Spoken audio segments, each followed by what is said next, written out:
संगवारी हूँ मैं आप मन ला कक्षा 6वीं के अध्याय 4 के आज हमने सीखा मतलब ए हमन अध्याय में का सीखे ओकर सारांश ला बताहा ओकर समरी ला बताहा। ठीक है, तो पहला चीज ये हमन सीखे हैं कि दो धनात्मक पूर्णांकों का योगफल सदैव धनात्मक पूर्णांक होता है तथा दो ऋणात्मक पूर्णांकों का योगफल सदैव ऋणात्मक पूर्णांक होता है। मतलब ये बोला था कि जब भी कोई दो ठो धनात्मक संख्या ला जोड़ा तो आप मन ला तीसरा संख्या भी धनात्मक मिली। मतलब जब भी कोई अगर दो ठो धनात्मक संख्या ला जोड़ा तो तीसरा संख्या भी धनात्मक मिली, और जब भी यदि आप मन हा दो ठो ऋणात्मक संख्या ला जोड़ा योगफल बोला थे, योगफल मतलब जोड़ना, तो आप मन ला तीसरा संख्या भी ऋणात्मक में मिली। ठीक है, तो देखो दो धनात्मक पूर्णांकों का, ठीक है, तो जैसे दो धनात्मक पूर्णांकों देख पूर्णांक ए हरे एला बोलते हैं अंग्रेजी में इंटीजर, एला आई ले हमन प्रदर्शित करथन रिप्रेजेंट करथन। ठीक है, तो एमा के धनात्मक पूर्णांक संख्या उठाथन, जैसे 2 और 3 ला उठा लें तो 2 धन 3, ठीक है, बराबर 5। ठीक है, तो दो धनात्मक पूर्णांकों का योगफल का होते धनात्मक पूर्णांक। ठीक है, दे दो धनात्मक पूर्णांकों का योगफल सदैव धनात्मक पूर्णांक होता है। तो धनात्मक पूर्णांक 5 देखा ये दे एमा 5 हवा। ठीक है, और देखथन कि दो ऋणात्मक पूर्णांकों का योगफल सदैव ऋणात्मक पूर्णांक होता है। ठीक है, तो इतनी बार देखो जैसे मैं हाँ ऋण 5 और ऋण 4 ला जोड़ू, ठीक है, तो मोला का मिलही ऋण 9। ठीक है, तो का बर मिलही देखो बताता हूँ। ये हो जी ऋण 5 और धन और ऋण के गुणा का होते ऋण 4 हो जी, धन और ऋण के गुणा ऋण और बाद 4 और दोनों जोड़बो का मिल हमन ला ऋण 9। ठीक है, तो ये चीज हमन हा ये अध्याय में पहला चीज सीखें। संगवारी हो ये अध्याय में दूसरा चीज हमन ये सीखथन कि एक धनात्मक एवं एक ऋणात्मक पूर्णांक का योगफल धनात्मक पूर्णांक होगा यदि धनात्मक पूर्णांक का मान आंकिक मान अधिक हो तथा योगफल ऋणात्मक होगा यदि ऋणात्मक पूर्णांक का आंकिक मान अधिक हो। ठीक, तो देखो का कहते एक धनात्मक, ठीक है, तो कोई भी हमन हा धनात्मक संख्या उठा लेथन, काला उठा लेथन नहीं एक धनात्मक, ठीक है, कोई भी संख्या जिन धनात्मक है, एक ऋणात्मक, ठीक है, कोई भी ऋणात्मक है। ठीक है, अब एकर योगफल करबो तो धनात्मक मिलही, है ना, कति है योगफल करबो तो धनात्मक पूर्णांक होगा यदि धनात्मक पूर्णांक का आंकिक मान अधिक है। यदि ये ऋण ले, ठीक है, ये ऋण वाले ले ये धन वाले संख्या के मान ज्यादा है तब तो तोला धनात्मक पूर्णांक मिलही। ठीक है, ये चीज बोला था एग्जाम्पल में उठा ले, जिससे ए में हमन मान लेथन कि धनात्मक में हमें 5, ठीक है, और ऋणात्मक संख्या हवा हमार मेरा 3। ठीक है, ये धन 5 और ये ऋण 3। ठीक है, तो जब ये दोनों के हमन योगफल करबो तो हमारा जो तीसरा संख्या मिलही, ठीक है, वो यदि 5 में 3 घटाबो तो कतका मिलही 2।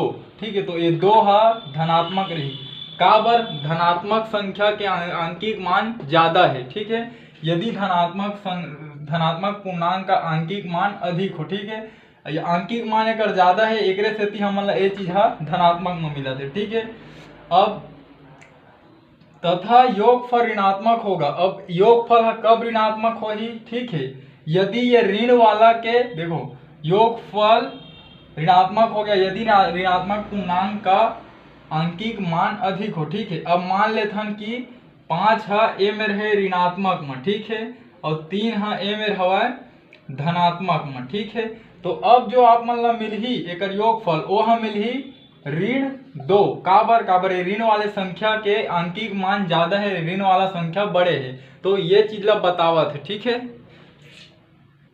संगवारी हो तीसरा चीज हमन हा ये सीखथन अध्याय में कि दो पूर्णांकों का योग, ठीक है, दो पूर्णांकों का योग सदैव एक पूर्णांक होता है। यह पूर्णांकों के लिए संवरक नियम है ना, संवरक नियम ला ही हमन अंग्रेजी में बोलथन क्लोजर प्रॉपर्टी। ठीक है, तो बोला कि दो पूर्णांकों का योग सदैव एक पूर्णांक होता है। ठीक है, तो कोई भी एमा के आप मन दो ठो पूर्णांक उठा दो, ठीक है, कि जैसे एमेर मान ले जाए 5 ला उठा लेथन उती बर कुछ वही है ना, 5 धन 3 उठा लेथन तो 8 मिलत है। ठीक है, तो देखो जब 4 5 है ये संख्या अनंत तक है तो 5 के बाद 6 7 8 शामिल है, तो जब दो पूर्णांक ला उठाएं तो तीसरा संख्या भी हमन ला पूर्णांक मिली। ठीक है, जब हमन ला जोड़े तो ठीक है, यदि ये मन ला हमन घटाबो भी तब हमन ला पूर्णांक मिलही, है नहीं। यदि ऋणात्मक संख्या में देखा अपन तो ऋण 8 मिलही, जो कि एती बर मौजूद हवय।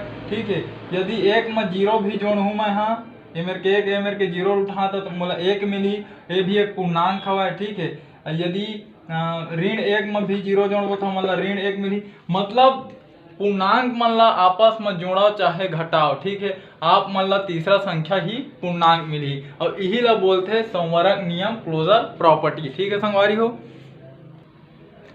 हो यह अध्याय हम चौथा चीज ये सीखते कि पूर्णांक में शून्य जोड़ने पर उसके मान में कोई परिवर्तन नहीं आता। शून्य को योज्य तत्समक अवयव कहते हैं। ठीक है, योज्य तत्समक अवयव ही अंग्रेजी में बोलते हैं हम एडिटिव एलिमेंट। ठीक है, एडिटिव मतलब योज्य और एलिमेंट मतलब अवयव। ठीक है, तो देखो कि बोलत कि कोई भी पूर्णांक में शून्य जोड़बे तो ओकर मान में परिवर्तन नहीं आता है। ठीक है, कोई भी पूर्णांक देख लो, ऋण 5 में यदि जीरो जोड़ूँ तो ऋण 5 ही रही, ऋण 4 में भी जीरो जोड़ूँ तो ऋण 4 ही रही, ऋण 3 में भी अगर जीरो जोड़ूँ तो ही जीरो ही रही। ठीक है, अगर जीरो में भी अगर जीरो ला जोड़ देवो तब वो जीरो ही रही। ठीक है, 1 में जीरो जोड़बो तो 1 ही रही, 2 में जीरो जोड़बो तो 2 ही रही। मतलब देखो ओकर संख्या के मान में कोई परिवर्तन नहीं आवा। ठीक है, और एला आप मन घटाना में भी लागू कर सकत हो। ठीक है, जैसे यदि ऋण 5 में जीरो घटाओ तो भी ऋण 5 ही मिलही, ऋण 4 में जीरो घटाओ तो आप मन ऋण 4 ही मिलही। ऐसने धन 5 में यदि जीरो घटाओ तो 5 ही मिलही, जीरो में भी जीरो घटा दो तो आप मन जीरो ही मिलही।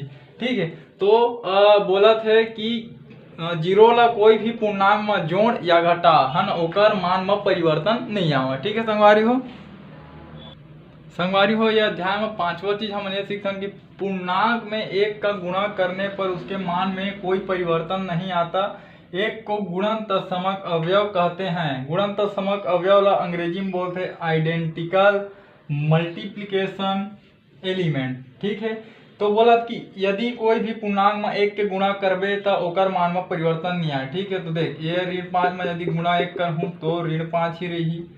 ठीक है, ऋण 4 में यदि 1 के गुणा करहूँ तो ऋण 4 ही रही, ऋण 3 में 1 के गुणा करहूँ तो ऋण 3 ही रही। ठीक है, इतनी बार देख लो, धन 5 में यदि 1 के गुणा करबो तो 5 ही रही, 4 में भी 1 के गुणा करबो तो 4 ही रही, है ना, 3 में भी 1 के गुणा करबो तो 3 ही रही, और जीरो में भी यदि 1 के गुणा करबो तो 0 ही रही। ठीक है, और 1 में भी यदि 1 के गुणा करबो तो 1 ही रही। ठीक है, मतलब देखो ये वाला मान मन तो बदलबे नहीं कराते, ये दोनों पूरा सेम हवा। ठीक है, इहो पाला आप मन देख लो कि नहीं बदले, तो यही ला बोला थे कि कोई भी पूर्णांक में 1 के गुणा करबे तो ओकर मान में परिवर्तन नहीं आवे। ठीक है, एकर से एक ला गुणन तत्समक अवयव आइडेंटिकल मल्टीप्लिकेशन एलिमेंट बोलते। ठीक है संगवारी हो ये वीडियो ला बनाए के ये मतलब रहीस कि यदि आप मन में समय कम है तो ये अगर वीडियो ला आप मन देखूँ तो पूरा पाठ के सारांश जानकारी आप मन ला सब कुछ एक वीडियो में हो जाही। ठीक है संगवारी हो, यदि आप मन ला मैं जो पढ़ाए समझ में आइस होही तो मोर वीडियो ला लाइक करो, मोर चैनल ला सब्सक्राइब करो। ठीक है संगवारी हो, जय हिंद, जय भारत, जय छत्तीसगढ़।